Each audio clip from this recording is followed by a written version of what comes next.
Chapter 12, Working Out Details. My job was to find information, everything from CO2 scrubbers to the plumbing for the toilet, and utilizing it somehow into our craft. So for now, I was a plumber again. We also needed heating, cooling, insulation, ventilation. Then I was an AC and heating technician again. Soon, I was on NASA sites and other technical sites getting the details about life support systems, being the most important, rescrubbers for CO2, filtering, toilet issues, and how to make normal human needs out there work. I also installed piping as I was a pipe fitter and helped with anything that needed my skills and attention, which were mostly engineering and mechanical in nature, with an elementary knowledge of electrical theory. Amy and I were working on our interior, such as seats, padded counters, setting up our monitors, designing our cooking and kitchen facilities, along with all the wiring those systems needed. I was her helper some of the time. Now, as a woman, usually we're in control of those projects. Amy made the menu up and kept me company when we worked late, also collecting the facts behind all that. She was the communication expert as a master electrician. Also, she knew her job well, but also had many good ideas on how to install those systems into our machine. Other than that, one of her best ideas was a 6-inch telescope with a zoom capability with a camera, and for all the cameras that we would view the outside of our ship with. She added high power zoom to those, which had the equivalency of a 1200x. There would be 8 of them. Astronomy was one of her hobbies, which became very important now and later. But her most important contribution was wiring this whole system correctly, and at the same time figuring out where to run the highly conductive silver wiring we would need for the static component or power of our drive system. None of this would have happened without Bob's investment, which allowed us to be able to buy the best of the best equipment. Amy and I had become close now, and after time went by, we went to dinner quite frequently. And as time went by, we went to the bars and clubs for drinks sometimes. I guess you could say we were basically dating, and I, for one, was glad she was willing to take her place on the test flight. The rest of the crew members were a little apprehensive, but I convinced them because of her abilities to see ahead. She would be a great asset in this experiment and exploration. It took us a couple years to get to this point. Our investor got us into the Army surplus business so far, and the manufacturing of the balanced 3 circular bars that made up our gyroscopic heart, and bearings and some of our tools. Those 3 rings would cost a pretty penny, but they needed to be made in perfect balance, mainly because of their size and the speed of triple counter rotation they would undergo. Each one had a different base material that corresponded to the other, blended together into each ring for the electrical effects, so the balance of each had to match perfectly. Balance was very important. We took deuce-and-a-half Army trucks and turned them into monster pickup trucks. This is what we were doing on the side for money too now, so we could be at the shop most of the time and not have outside jobs and people interfering with most of our time. It was part of being off the grid.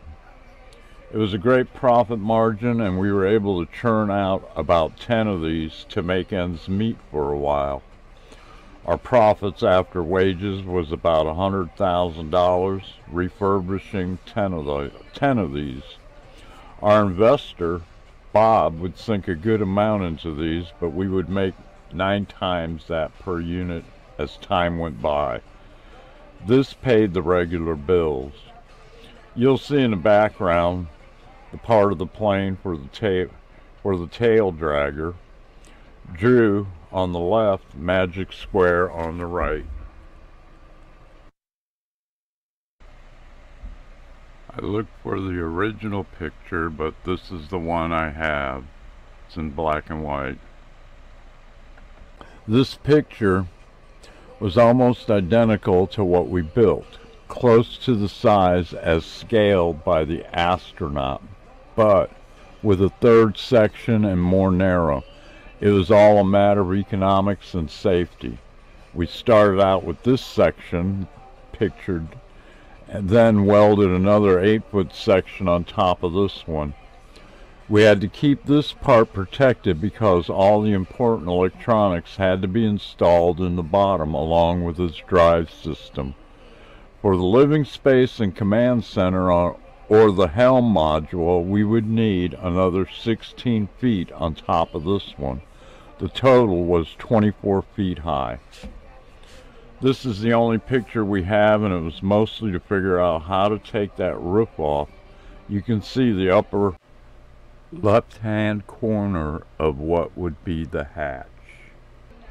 Before we ever added any of the goodies, we had to see if our drive would even lift the shell. So in the beginning, we had to test just those components together at least one time.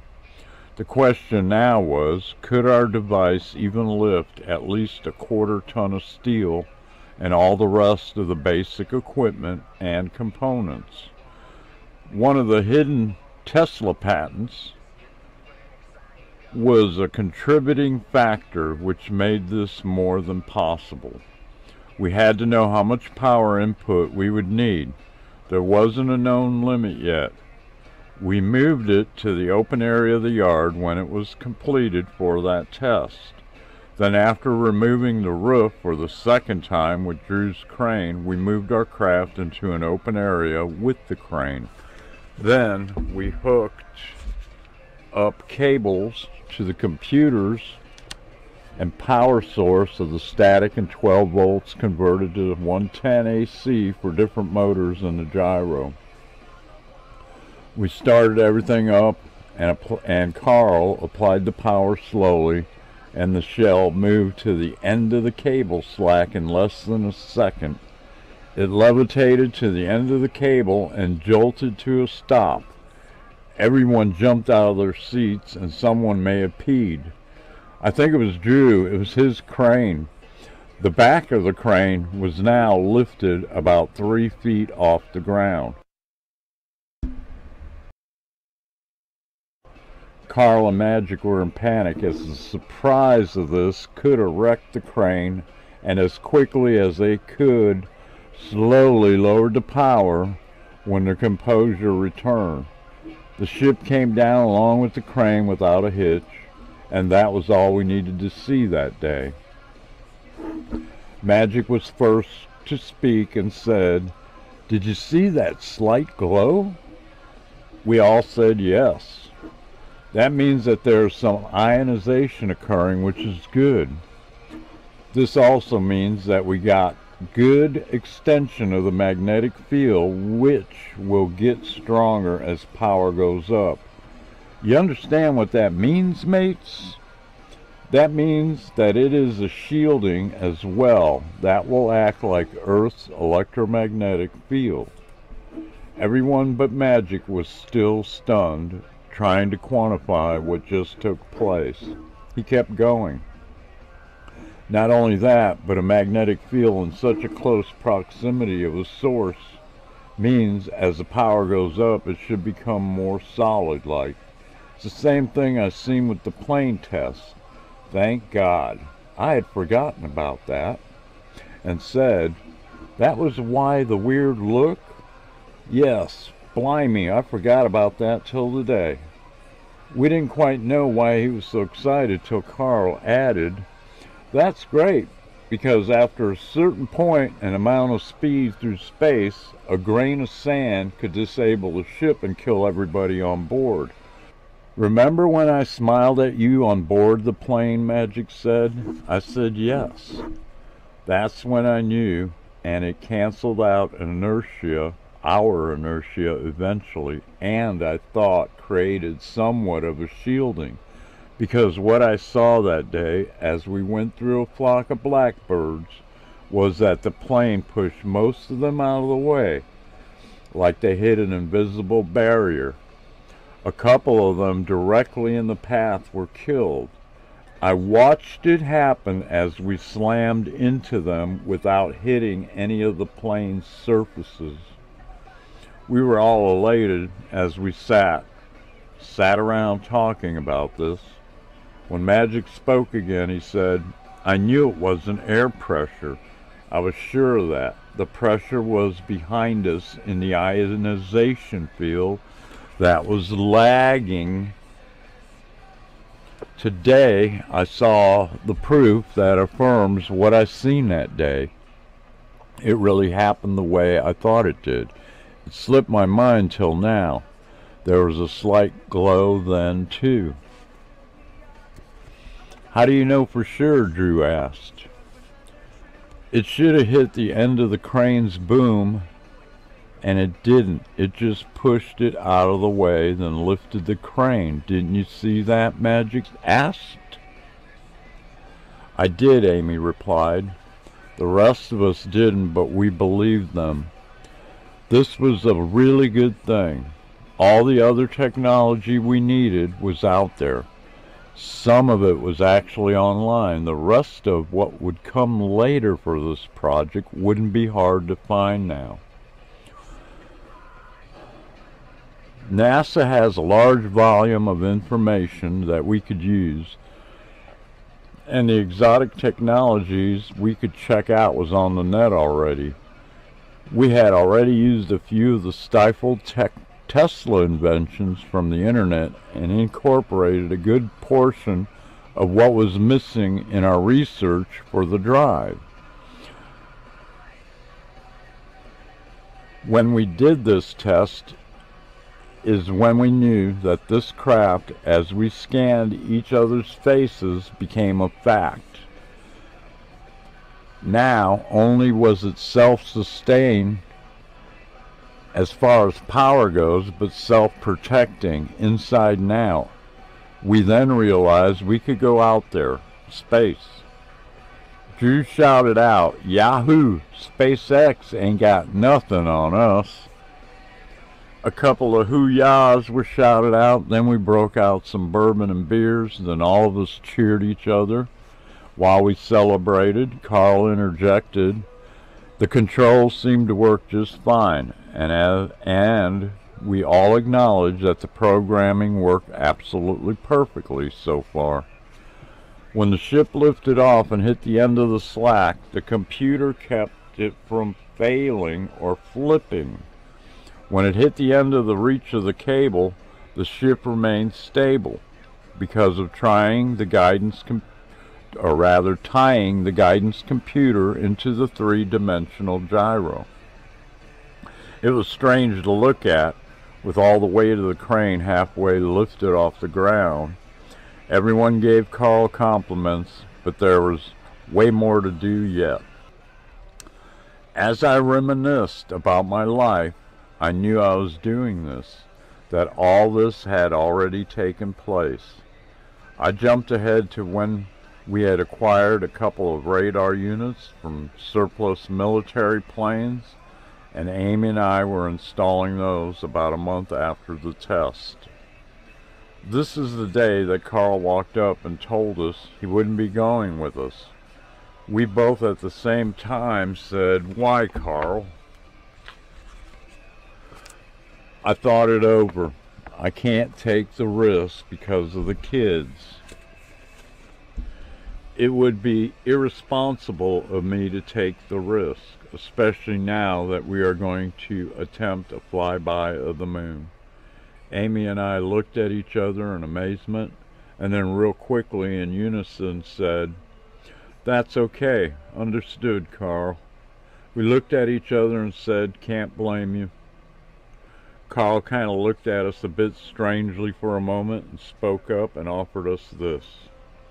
"Well, no matter what, all the calculations, programs will be there, and I'll be here when we do communicate, and I can guide you with any problem or questions. It'll be like I was there." And Amy said, "It's okay. That's a good decision." And she added, "You're smart to think about the children. They're at an age now when you need to be there all the time now."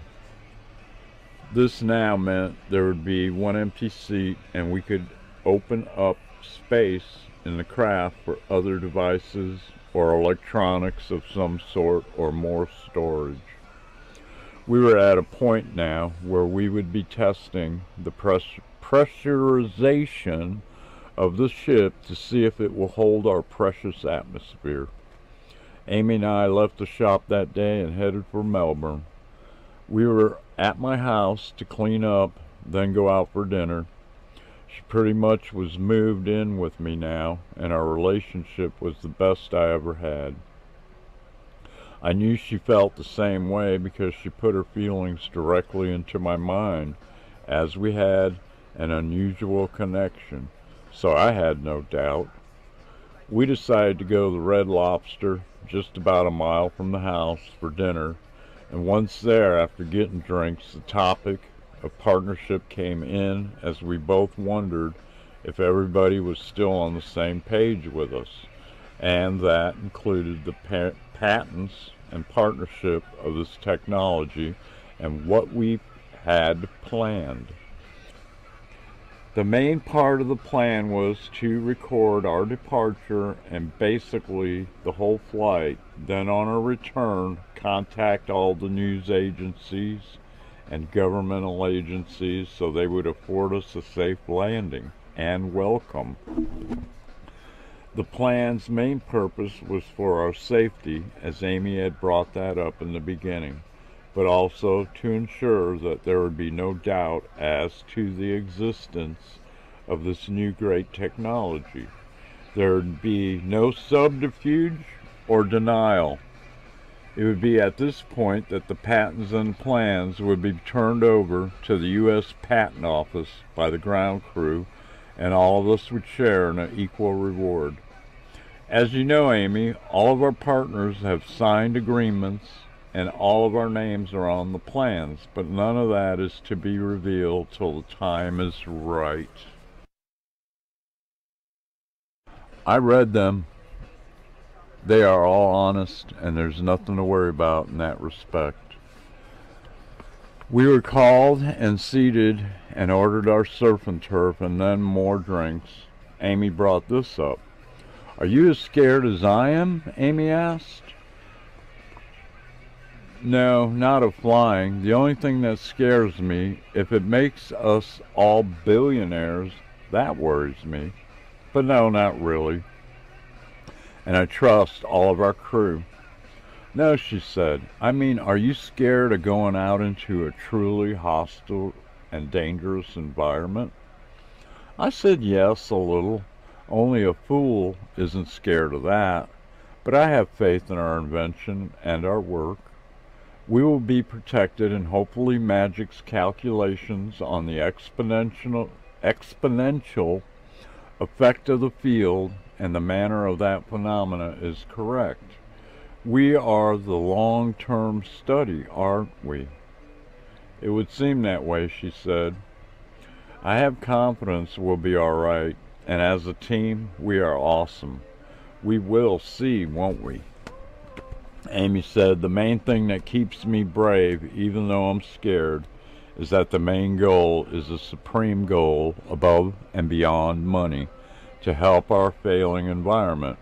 All the perks and spin-offs after that will happen regardless. because it is the way of business and the world. Think of this. If we can perfect it and travel the galaxy, what need is there for money after a certain amount? If a person is smart, you can always have money, harvest the right meteor or asteroid, and it becomes easy. I then said, what really scares me is if I lose you and I don't have you by my side, because who knows what might happen tomorrow. She stood up, came around to my side of the booth, and planted a big juicy kiss on my lips, and then snuggled into my neck. God, I love this girl, I thought to myself, and then I told her, I love you. She wiggled to get even closer. We finished our drinks and were about to pay when Magic called me on the cell phone. I wanted us all to meet at the doghouse. This is where we had drinks from time to time and sang karaoke, which was always the best of fun on a Thursday or a Saturday night. Yeah, that sounds good. Meet you guys there. Amy asked as we drove to the bar, do you think Magic is going to back out of the test also? No, I don't see that happening. I said most of this invention is his now, and no one is as excited as he is. Let's have some fun before we get there. Light this up. After all, I'm from California. She giggled, and it was on. As we pulled into the parking lot, Magic arrived. Timing couldn't be better. He got out of his ride and then into the back seat of my truck. Good evening, mates. What's up, Big M? Hopefully you're not giving up on riding with us. No, Mike, I just wanted to discuss some important problems we need to address and incorporate into our craft. Plus, I needed to shoot through and cut loose a little with my friends. Oh, good, I said. What did we miss? Nothing really bad, he said, but as I was thinking this thing out, I realized that we have to do a maneuver when we top out our speed, because our main directional force, the prominent drive position of the device, has to be re-aimed as we travel so that we can increase the speed even more so exponentially. Well, mate, that is good, I said, playing with his accent and slang. That's not a good sound for you, mate. You sound like a kangaroo in heat. Then he laughed and we busted out giggling. You guys burned a big waffler, didn't you? This made us laugh even more. Stop with that Aussie slang, will you? I can't stop laughing, Amy managed to sputter out. When we calmed down, he went on. The main 4 crystals that are protruding from the bottom of our craft have to at some time be re-aimed toward our goal, and the reaction has to be reversed from repelling to attracting to the next gravity and magnetic field in our direction of travel. He suddenly stopped and said, well, mates, pass it. You want me to ring it out for you? In Australia, people nowadays share things. We busted out again, and Amy passed to Big M as he tried to imitate Cheech Marion. It didn't work that way, and why it was so funny. After he caught his breath again, he passed back, added, there's going to be 2 or more things we have to add to the craft.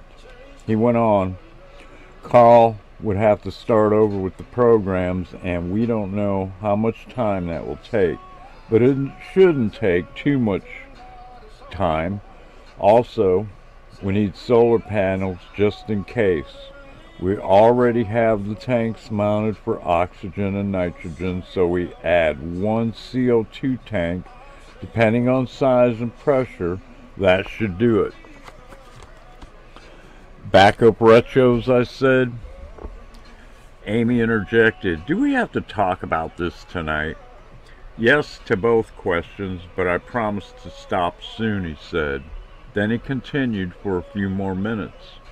Since speed is important in many ways, this would be the easiest fix. I say this is the quickest and easiest way because there's something else Carl and I discussed that he will have to change in the programming, which will increase the reaction and force. Amy asked as I did, what would that be? He said, we know that velocity of the solar winds, which are charged particles, is on an average are about 370 kilometers per second, or even more to the point of possibly doubling those numbers. These winds blow back the protective layer of the magnetic field of the Earth, pushes back to a vortex behind the Earth on its night side. Are you getting the picture? Yes, sure, we both said.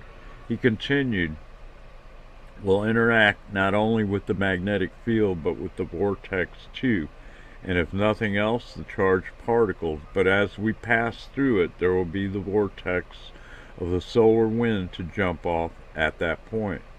The magnetic field directs the charged particles into a vortex behind the magnetic field's currents.